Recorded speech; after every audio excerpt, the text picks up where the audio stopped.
Hola, quiero hablaros del sentido del lugar en relación con nuestra experiencia del espacio y en relación con nuestra experiencia del mundo. Estamos en La Vila, en los márgenes de la zona volcánica de la Garrocha, cerca de picos de los Pirineos de más de 2000 metros, no lejos del Mediterráneo en el que nació la cultura occidental, en el valle de Bianya. Y La Vila es un proyecto de RCR, creo que es el proyecto más ambicioso de RCR, porque no solo es un proyecto arquitectónico, cultural y educativo, sino que es incluso un proyecto de ahondar en la esencia del ser humano y de nuestra relación con el mundo y de nuestra relación con el lugar.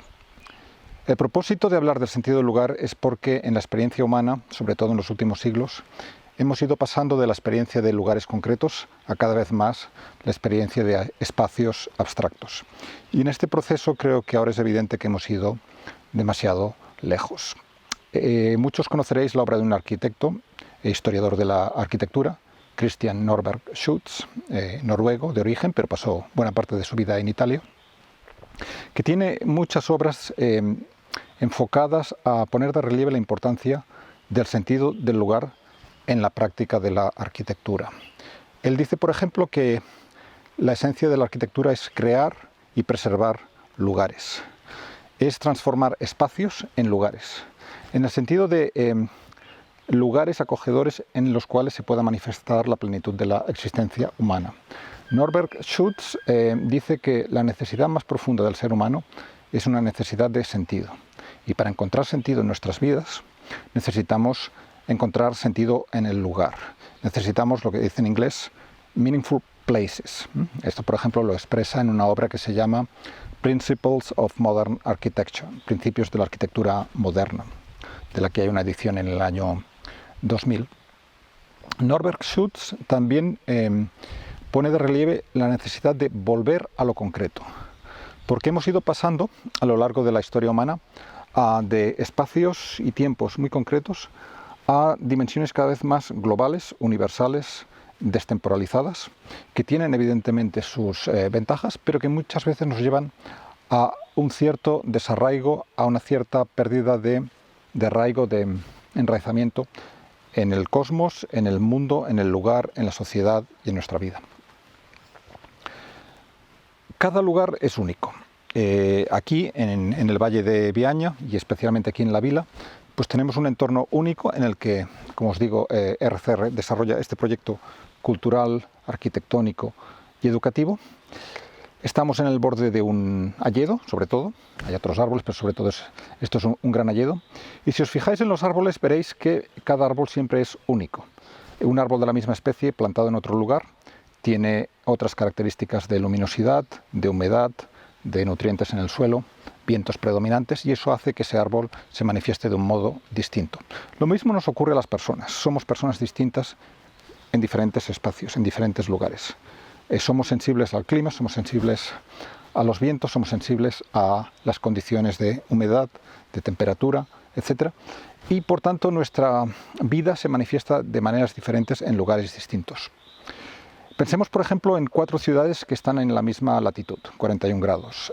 Roma, Barcelona, Valladolid y Oporto. El hecho de que estén a la misma latitud significa que en una misma época del año la luz del sol cae exactamente con la misma inclinación. Los días y las noches duran lo mismo en cada época del año en estas 4 ciudades. Y sin embargo, Roma, Barcelona, Valladolid y Oporto, en muchos sentidos son 4 mundos distintos. Son 4 mundos distintos porque hay condiciones geográficas relacionadas con montes, llanuras, ríos, mares. Hay condiciones culturales, históricas, lingüísticas, arquitectónicas, etcétera, que definen cada uno de estos espacios. Y seguramente también hay otras condiciones menos tangibles que contribuyen a que cada lugar sea único. Único en el sentido de que tú te sientes distinto o distinta cuando estás en cada una de estas ciudades unos cuantos días. Hay una energía diferente, la música del mundo suena de una manera distinta. Ni mejor ni peor, simplemente distinta. Por tanto, cada lugar es único y hacemos bien si vamos aprendiendo a conocer el lugar que nos acoge, el lugar en el que se desarrolla mayormente nuestra vida. Evidentemente, hay una variedad de lugares que nos interpelan, pero siempre hay algún lugar que nos atrae especialmente y el lugar sobre todo en el que se desarrolla nuestra existencia es un lugar que determina en gran medida quiénes somos. En la cultura maorí, la cultura indígena de Nueva Zelanda, hay una manera tradicional de presentarse las personas que se llama pepeja, que incluye dar a conocer 8 vínculos que caracterizan a la persona. Y de esos 8 vínculos o características, el nombre solo es el octavo, es lo que se dice al final. Pero hacia el principio, la persona maorí que se presenta da a conocer cuál es su montaña, la montaña con la que está más vinculado o vinculada, y cuál es su río. Entonces, si aquí hubiera una persona maorí que se ha criado en la vila, aquí que tenemos el valle de Viaña, con el río Viaña, y que tenemos aquí detrás nuestro la sierra de Sant Miquel del Mont, para presentarse, hacia el principio de esta larga presentación, podría decir: Co Sant Miquel del Mont té maunga. Sant Miquel del Mont es mi montaña. Co Viaña té agua. Viaña es mi río. Y así es como tradicionalmente los maoríes se presentan, incluyendo en su ser esa montaña con la que tienen un vínculo especial y ese río con el que tienen un vínculo especial. Por alguna razón, montañas y aguas son 2 de los factores que más determinan la vida de las personas. Curiosamente, en la cultura china, la palabra más habitual para decir paisaje es montañas aguas, shan shui. Shan significa montaña o montañas, no hay en chino clásico singular y plural, y shui significa agua o aguas, y por extensión también ríos. Curiosamente, la cultura china desarrolló una pintura del paisaje desde el siglo IV después de Cristo, 1000 años antes, más de 1000 años antes de que se desarrollara una pintura propiamente de paisaje en Europa. A lo largo de la Edad Media, la pintura europea, si representa algún espacio natural, es siempre pequeñito y como trasfondo, como background de lo que realmente importa, que es el personaje humano, aristocrático, religioso, y puede haber por allá pues un arbolito o algún pájaro, generalmente ni eso, pero siempre como un pequeño elemento de background. En cambio, en la cultura china tenemos obras en las que el protagonista, obras pictóricas, es el paisaje, ya como digo, a partir del siglo IV. No solo eso, sino que a principios del siglo V, uno de los grandes pintores chinos de paisaje, Zhong Bing, publica en el sentido que se publicaba, da a conocer una introducción a la pintura del paisaje. O sea que en el siglo V, en China, no solo no hay ya pintura de paisaje, sino también reflexión teórica sobre esa pintura de paisaje. Y Zhong Bing, en la primera línea de esa introducción a la pintura del paisaje, afirma: el paisaje, aunque tiene sustancia, tiende hacia el espíritu. El paisaje, aunque tiene sustancia, tiende hacia el espíritu. Esto significa que en cada paisaje y en cada lugar natural hay una serie de elementos que podemos analizar con las herramientas de las ciencias naturales, botánica, geología, zoología, lo que queráis. Pero hay algo más. Ese tiende hacia el espíritu que nos dice Zhong Bing. Zhong Bing es un personaje que se pasó 30 años de su vida caminando por las montañas con su mujer y solo hacia el final de su vida se sentó a pintar todos los paisajes que había visto. Y hay una anécdota curiosa que dice que el emperador, conociendo su fama, envió un mensajero a proponer a Zhong Bing que se hiciera cargo de los archivos imperiales en la capital. Digo proponer, pero en ese contexto no se puede decir que no a la propuesta de un emperador. Pues bien, cuando Zhong Bing recibió esa propuesta, cogió el pincel y escribió: he estado 30 años bebiendo el agua de los arroyos. Esa fue su respuesta, nada más. Y cuando el emperador recibió esa respuesta, entendió que una persona que llevaba 30 años bebiendo el agua de los arroyos de montañas no se podía recluir en la gran ciudad. Ya que estamos en Oriente, también quiero mencionar la obra de un filósofo japonés del siglo XX, Tetsuro Watsuji, discípulo de Heidegger, que en su obra Fudo, en japonés, Fudo, que significa viento agua y que está traducida en castellano como Antropología del paisaje, expresa cómo la existencia humana siempre se da en una geografía, en un territorio, en un clima, y cómo siempre es parte de esa geografía, de ese territorio, de ese clima. Cómo no hay historia sin naturaleza. Cómo no hay cultura sin naturaleza. A grandes rasgos, naturaleza es todo aquello que brota por sí mismo.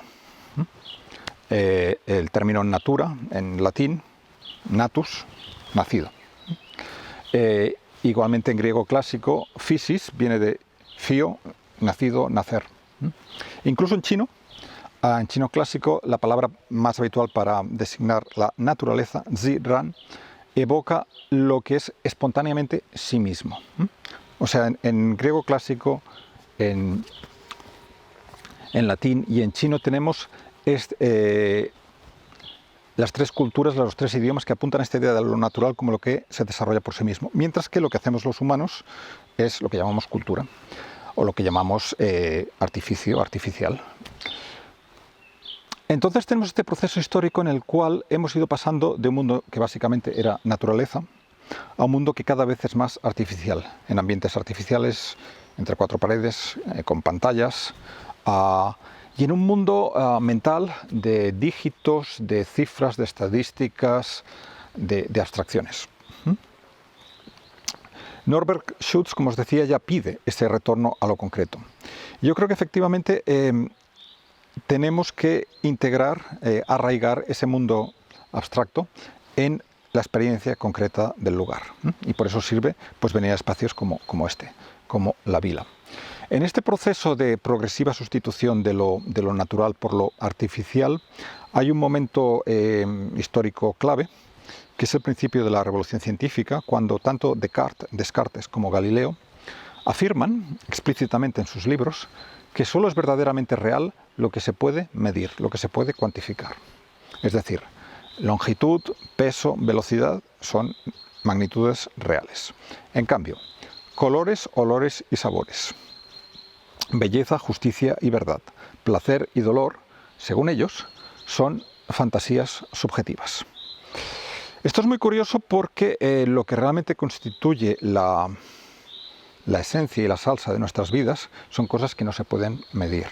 Todo lo que se puede medir es muy útil, pero generalmente su propósito último es dedicarlo a algo que sea cualitativo, que sea experiencial, que sea personal.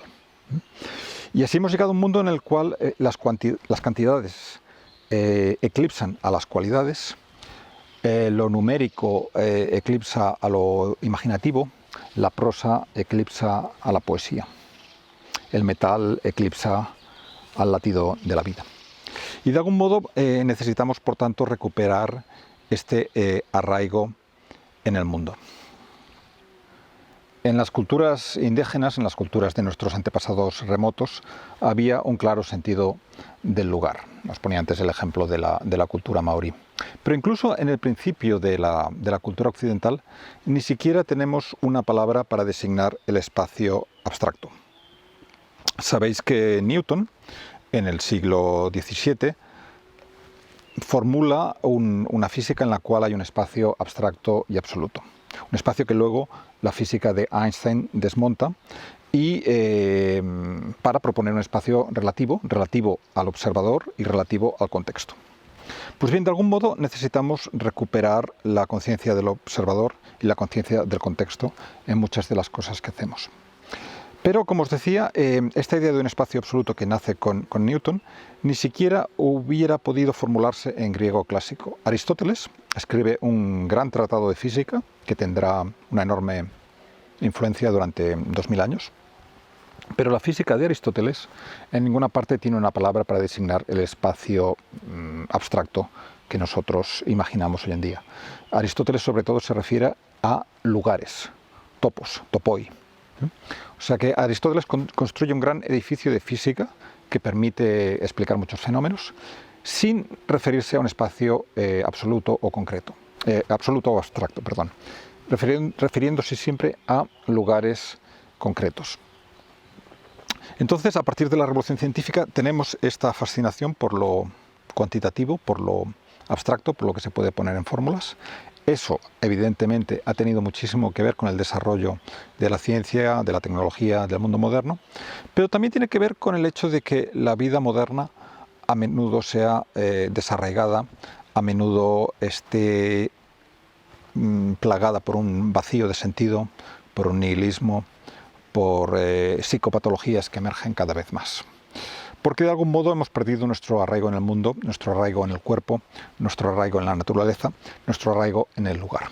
Y por eso esta recuperación del sentido del lugar tiene incluso un elemento healing, sanador, en el sentido de que no solo los baños de bosque, los largos paseos por los bosques, nos ayudan a mejorar todo tipo de parámetros de salud física y mental, sino que el arraigo mismo en el lugar en el que estamos, sobre todo si es un lugar natural, es un lugar que tiene, vamos a decir, una buena energía, nos lleva a sentirnos mejor nosotros mismos. Entonces, esta necesidad de regresar sin perder lo que haya de bueno en lo que hemos desarrollado en los últimos siglos, pero recuperar esta conciencia del cuerpo, del lugar, de la naturaleza. Y se decía que hay este momento clave en la época de Descartes y Galileo, en el siglo XVII, en el cual se da esta aceleración lejos de lo natural y concreto hacia lo abstracto y absoluto. Pues hoy estamos también en otro momento clave de este proceso. Un momento clave que ya es como el último. Porque en este largo proceso de ir sustituyendo lo natural por lo artificial, llegamos al límite del camino. Límite porque hay límites biofísicos, límites ecológicos, geológicos, límites de materias primas, pero también sobre todo porque hay límites intrínsecos, cognitivos, mentales y esenciales. Y en el momento de hoy, como sabéis, por ejemplo, tenemos el auge de lo que se llama el transhumanismo, que está vinculado a buscar la inmortalidad, alejándonos de la experiencia del cuerpo concreto, aquí y ahora, una inmortalidad abstracta, que se supone que se ha de conseguir downloading tu cerebro en formato digital para luego resucitarlo en un contexto futuro. Y que va vinculada también, todas estas fantasías, porque en el fondo no tienen base científica suficiente de ninguna manera, va vinculada también a proyectos fantasiosos, como el de instalarse en Marte. Por tanto, en este momento de la historia humana, en este momento tan crucial que vivimos, que nos ha tocado vivir, que tenemos el privilegio de vivir, tenemos la opción de soñar en ir a Marte o despertar y regresar a la Tierra concreta que nos acoge desde hace millones de años. Y creo que el sueño de ir a Marte pronto se convierte en pesadilla, mientras que el despertar para regresar a la Tierra viva nos lleva a una vida mucho más plena, mucho más satisfactoria y mucho más armoniosa. Y por eso quiero invitaros a sentir la experiencia del lugar, de la naturaleza, del cuerpo, de la existencia, de la vida, en lugares especiales como este lugar de La Vila, este proyecto de RCR, en el Valle de Viaña, en los márgenes de la zona volcánica de la Garrocha, no lejos del Pirineo, no lejos del Mediterráneo. Gracias.